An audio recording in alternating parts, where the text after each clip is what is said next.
राधे राधे। तो कहते हैं कि जमीन पर बैठकर आसमान क्यों देखता है, पंख खोल अपने, समाना सिर्फ तेरी उड़ान देखता है। इस बात में आपको गहराई लगी ना? पता है क्यों? क्योंकि आपके सपने हैं, आप आगे बढ़ना चाहते हैं, किसी शिखर तक पहुंचना चाहते हैं। पंख खोलने का अर्थ क्या हुआ? सिर्फ यही कि हमें मेहनत करने से नहीं डरना है। बिना मेहनत कुछ हाथ नहीं आ सकता। बहुत बार हमें लोग मिलते हैं और कहते हैं कि वाह क्या किस्मत पाई है, देखो वहां कहां से कहां पहुंच गया। लेकिन वो लोग ये नहीं जानते कि उसके पीछे कितनी कड़ी तपस्या है, कितनी मेहनत है। क्योंकि मेहनत सिर्फ शरीर की नहीं, आत्मा की भी मेहनत होती है, अपने दिमाग की भी मेहनत होती है। और कभी कभी दिल जब टूटता है, जब मन उदास होता है, तो उसमें भी मेहनत होती है कि अगला दिन फिर से उसी चाहत से, अपने सपनों की चाहत से हम आगे बढ़ें और अपने को सफल करें। इस बात को मैं और अच्छे से समझाना चाहती हूँ मेरी आज की कहानी में। तो कहानी सुनना बहुत ज्यादा जरूरी है। तो शुरू करो। तो होता ये है कि एक वैद्य जी हैं जो कि जंगल में रहते हैं। वो अपनी रामबाण दवाइयों के लिए बहुत प्रसिद्ध है।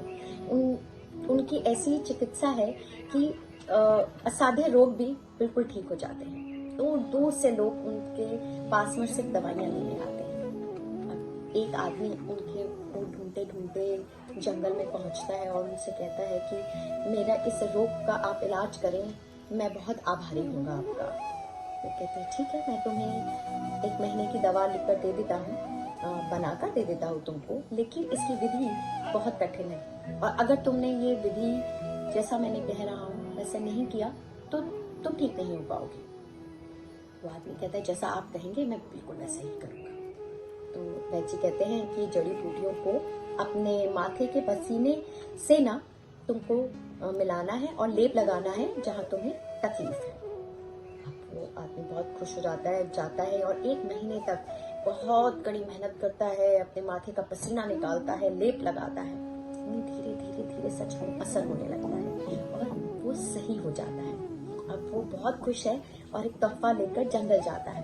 वैद्य जी को मिलता कहता है कि वैद्य जी आपने मेरा जीवन बदल दिया और मैं बिल्कुल सही हो गया, ये मेरी तरफ से आप तोहफा रखें। तो वैद्य जी कहते हैं कि नहीं, इस तोहफे की मुझे जरूरत नहीं है, मैंने कुछ नहीं किया।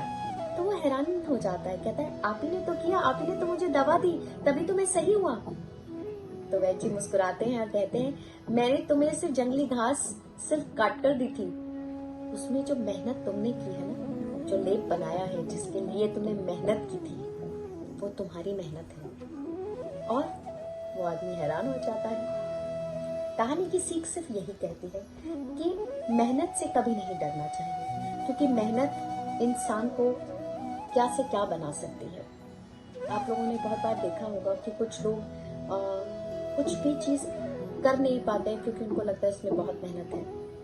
बहुत बार सही निर्णय नहीं ले पाते हैं क्योंकि उनको लगता है इस चीज में मेहनत है।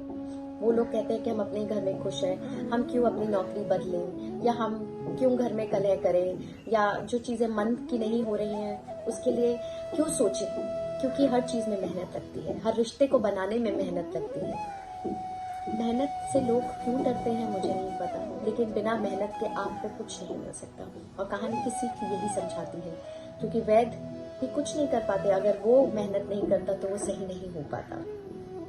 मैंने इस कहानी से सिर्फ एक ही चीज सीखी है कि बहुत बार मुझे ऐसा लगता था कि नहीं ये मेरे बस की बात नहीं है, ये मैं नहीं कर सकती हूँ, जैसे कि बॉक्सिंग। लेकिन मैंने दृढ़ निश्चय किया और मैंने कहा नहीं, मैं मेहनत जरूर करूंगी और मेहनत का फल मुझे अच्छा मिला। मैं अब काफी अच्छी बॉक्सिंग करने लगी हूँ। मैं बहुत ज्यादा मैं मोटी हो गई थी। मुझे लगता था कि मैं शायद अब पतली नहीं हो पाऊंगी, लेकिन फिर मैंने मेहनत की, दृढ़ निश्चय किया और कहा कि नहीं, मुझे मेहनत करनी है और मुझे पतला होना है, और आपके सामने है।